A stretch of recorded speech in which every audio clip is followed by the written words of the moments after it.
ทรัมป์เศรษฐกิจของรัสเซียกำลังล่มสลาย We've had an interesting day, I think a very productive day. And we're now we're going to start a meeting with the president, who we all know very well, and he's a brave man, and he's putting up one hell of a fight. And we'll see how that all turns out. But we're going to have a meeting, and we have about 30 meetings scheduled today. We have a lot of meetings scheduled today, going pretty late into the night. But this is an important one, and we have great respect for the fight that Ukraine is putting up. It's pretty amazing, actually. So, Mr. President, please. Thank you so much, Mr. President. First of all, thank you for this meeting. Thank you for your personal efforts to stop this war just now, Mr. President. And I'm happy to say that just now our first ladies of Ukraine, first ladies of the United States, Yes. just now we'll have a meeting about Ukrainian children. Thank you for Melania's personal involvement to this topic. And this is very important. I will brief Mr. President and his team what's going on the battlefield. We have good news. Of course, we want to stop the war, and with your help, first of all.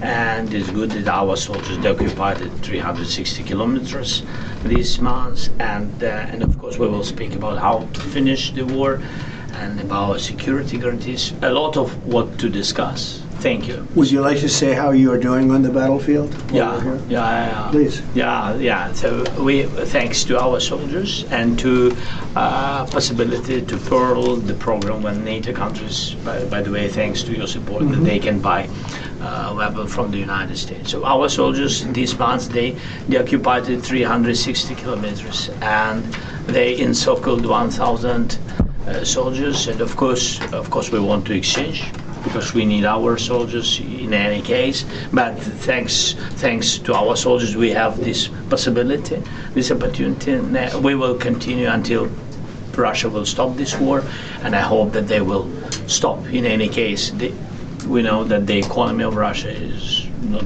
doing well.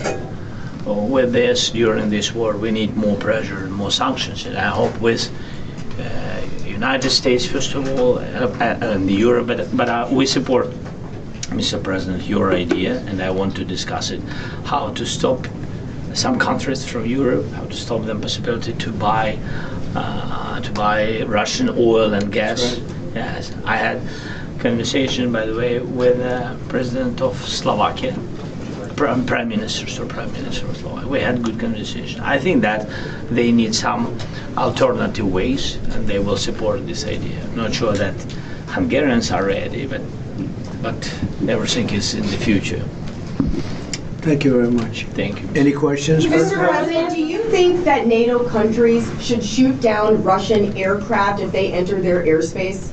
Yes, I do. Mr. President, any update on your talks with President Putin, and do you still trust him? I'll let you know in about a month from now, okay? President Mr. Trump, your President, are message you to willing the... to provide Ukraine with the security guarantees the same way as European allies? Well, that's later down the road. We'll be talking about that.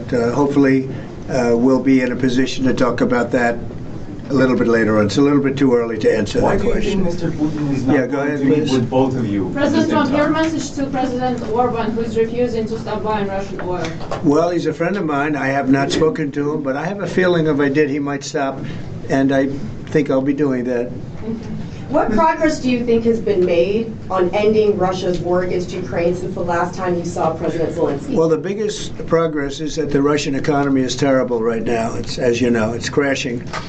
And that, frankly, Ukraine is doing a very good job of stopping this very large army.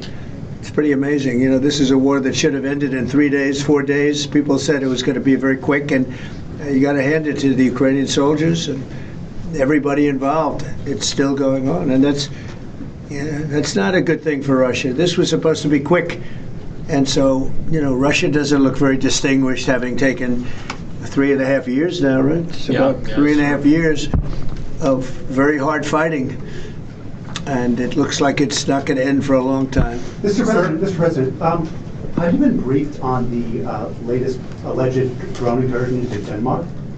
What do you think of that? And Where are they? Into Denmark, Copenhagen. Denmark is saying that there were Some drones that shut down the attack, yeah. airport, possibly Russian sabotage. What's your response to that? Will the U.S. have a material? Well, I have no response until I find out exactly what happened. I know about it, but they don't know what happened. But we're going to find out very soon. Sir.